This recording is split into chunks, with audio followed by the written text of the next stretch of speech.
We are at the epilogue. Horace frowned as he looked at the two senior rangers seated opposite him. So you want me to go to Mackendale, he said thoughtfully. What do you think I can do that Will and Alice can't? They were in Crowley's office in one of the soaring towers of Castle Arelyn. It was a small room but comfortably furnished and kept warm by an open fire in one corner. Holt and Crowley exchanged glances, and the Ranger Commandant gestured for Holt to answer. We'd feel better if Will and Alice had a little more force at their disposal, Holt said. Horace smiled. I'm just one man. Holt regarded him evenly, his eyes holding the younger man's. I've seen you at work, Horace, he told him. You're a lot more than just one man, and it'd be reassuring to know you're covering Will's back. And we need to send someone they'll both recognize and trust.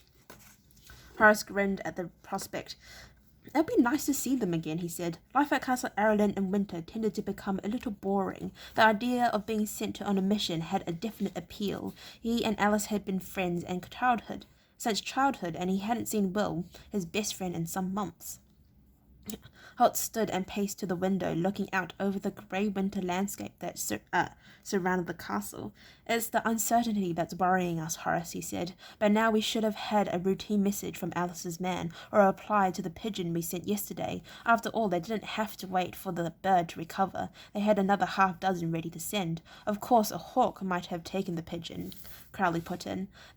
That does happen. Holt showed a flash of annoyance, and Horace sensed that the two old friends had already had this conversation possibly more than once.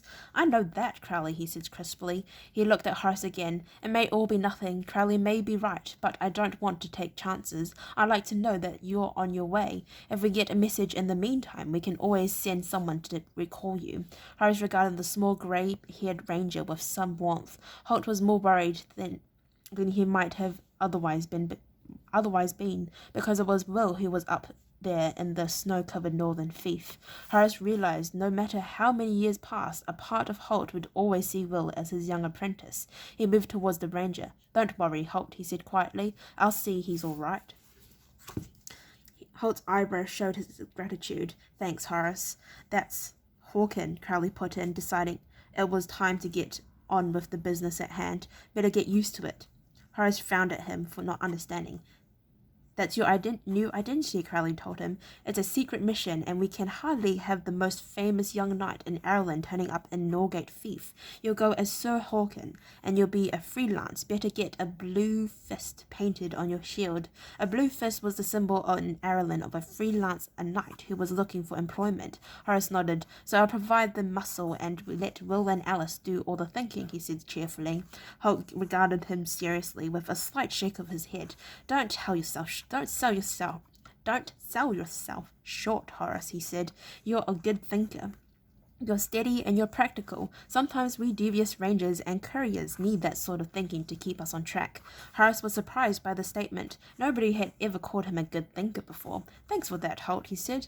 Then his smile broke out again. I can't convince you to come with me. Be like old times in Gallica. This time Holt smiled as he shook his head again. There's already one ranger at Mackendale, he said. For anything short of a full-scale invasion, one is usually enough. Oh my gosh. Woohoo! Look at that. We finished the book. I'd like to thank you very much for watching, and hopefully you stay posted. I will see you next time. Bye-bye. We're going to read the 5th book, The Siege of Mackendale, next time. So bye.